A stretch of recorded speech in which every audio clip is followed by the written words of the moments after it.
আসসালামু আলাইকুম। নতুন আবারও আরেকটা ব্লগ ভিডিও নিয়ে চলে আসলাম। তো আপনারা কেমন আছেন তা জানাবেন। আর আমি মাছটা ভাজি করতেছি।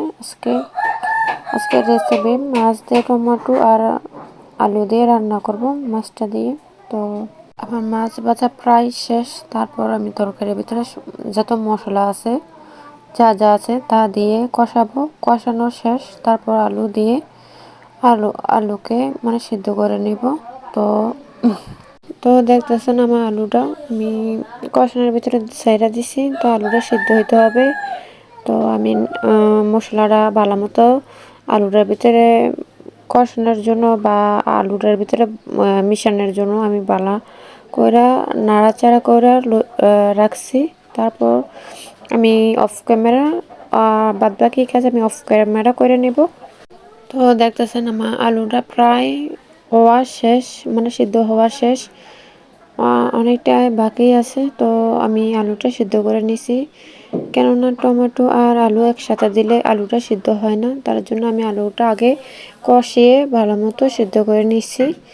তো আর কিছুক্ষণের ভিতরে আর কিছুক্ষণ কষিয়ে আমি টমেটোটা ছেড়ে দেব। তারপরও টমেটোটা দিয়ে দিলাম আলুটার সাথে। আমার আলুটা প্রায় সিদ্ধ হওয়া শেষে। তারপর আমি টমেটোটা ছাড়ছি না, একটু কাঁচকারা থাকলে আলুটা পরে দিয়ে আর সিদ্ধ হবে না। তার জন্য আগে আলুটার ভালো মতো সিদ্ধ কইরা তারপর টমেটোটা দিছি। তো আমার এখনকার সিজনের টমেটো না বেশিক্ষণ কষানো লাগবে না। টমেটোটা সহজেই গলে যাব, বেশি কষানো লাগে না। টমেটোরে একটু গুঁড়া দিলেই টমেটোটা সিদ্ধ হয়ে যায়। তো আমিও টমেটো সিদ্ধ করা শেষ। আপনারা দেখতে পাচ্ছেন যে আমার টমেটো সিদ্ধ করাও শেষ, জল দেওয়া শেষ। তো জলটা একটু পাগান হাইলে এই মাছগুলো আমি দিতেছি। তো সেটা আমি অফ ক্যামেরা করে নিছি। আর ফুল ভিডিও করি নাকি, এত বড় ভিডিও মানুষ দেখে না, তার জন্য আর আমি অফ ক্যামেরা সব কিছু করে নিছি। তো মাছটা দিতেছি। তো মাছটা একটু সিদ্ধ হলে তো হসপাতাটা দিব, আর ঝোলটাও কষতে হবে একটু। তারপর দেখতেছেন আমি কষাইতেছি, আর বাদ বাকিটা আমি অফ ক্যামেরা করে নেব। তো মাছটাও সিদ্ধ শেষ। আমি এখন হসপাতা দিব, হসপাতা দিয়ে তরকারিটার আমি তুলে নিব। তো সেটা আমি একটু দেখাবো, আর সামান্য একটু দেখাবো। আমার ভিডিওটা বেশি বড় করব না।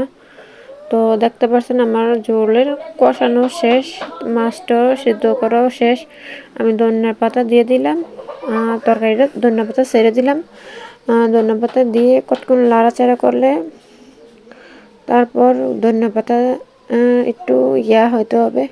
এই ধনিয়া পাতাটা সিদ্ধ হওয়ার জন্য আমি কিছুক্ষণ লাড়াচাড়া দিয়ে তারপর কিছুক্ষণ আমি চুলার ভিতর বসায় রাখবো। আর ধনিয়া পাতা হয়ে গেলে আমার তরকারি এখানে রান্না শেষ। বাদ বাকিটা আমি অফ ক্যামেরা করে নিব। আমার তরকারি রান্না কমপ্লিট। দেখতে পাচ্ছেন ধনিয়া পাতাও সিদ্ধ হয়ে গেছে। তো হচ্ছে কিছুক্ষণের ভিতরে আমি নামে ফেলবো। আর আমার ভিডিওটা কেমন লাগছে জানাবেন। আল্লাহ হাফেজ।